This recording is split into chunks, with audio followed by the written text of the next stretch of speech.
এখন আমাদের যে নৌকা আছে এটাকে আমরা ক্রসিং করব ওই রেলপথের মতো, একটা লাইন তো, এজন্য একটা আসবে আর একটা যাবে। এমনই দুর্গম পথ নাফাকুমের রাস্তা, যেটা পানিপথ। এই একটা আসতেছে এবং এটা আসার পরবর্তীতে আমরা আবার যাব।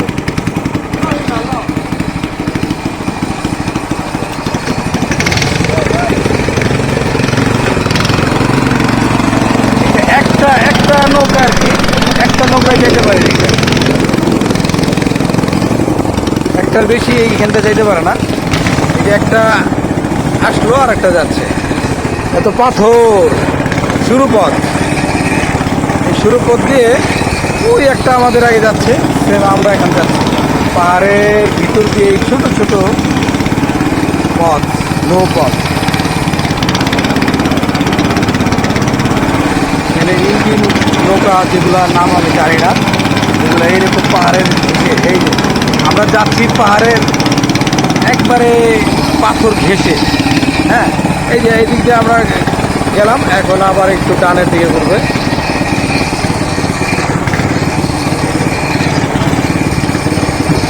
ভয়াবহ সুন্দর পাহাড়, পাথর,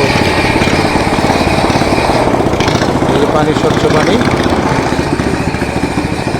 আমাদের সামনে আছে আসাদ এবং অন্য অন্য সফর সঙ্গীরা। ওই একটা যাচ্ছে, সেম এই পথ দিয়ে আমরা যাব। আপনারা কেমন আছেন? আলহামদুলিল্লাহ ভালো আছি।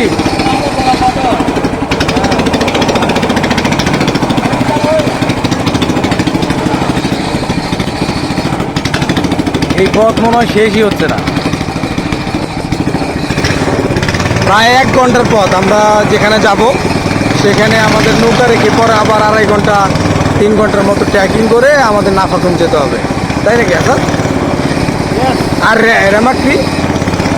আমরা রেমাক্রি পর্যন্ত নৌকা নিয়ে যাব। ও, রেমাক্রি পর্যন্ত আমরা নৌকা নিয়ে যাব, তারপরে নাফাকুম ওইখান থেকে আবার 2.5 থেকে 3 ঘন্টা ট্রেকিং করে তারপর এখানে আমাদের পৌঁছাতে হবে। দেখেন কি ভয়ঙ্কর সুন্দর পথ। হ্যাঁ, এত ছোট, ওনারা এত পারদর্শী যে এদিকে এত সুন্দরভাবে এই সরু পথ দিয়ে পাথর ঘেঁষে, হ্যাঁ, তারপরে এদিকে নিয়ে যাচ্ছে, যা সাধারণ কোনো মানুষের পক্ষে সম্ভব না। যারা আমাদের অন্য অন্য জেলাতে যারা নৌকা চালায়, এদিকে আমার মনে হয় না নিতে পারবে। একমাত্র বান্দরবনের যারা এই প্রফেশনে আছে তারাই নিতে পারবে।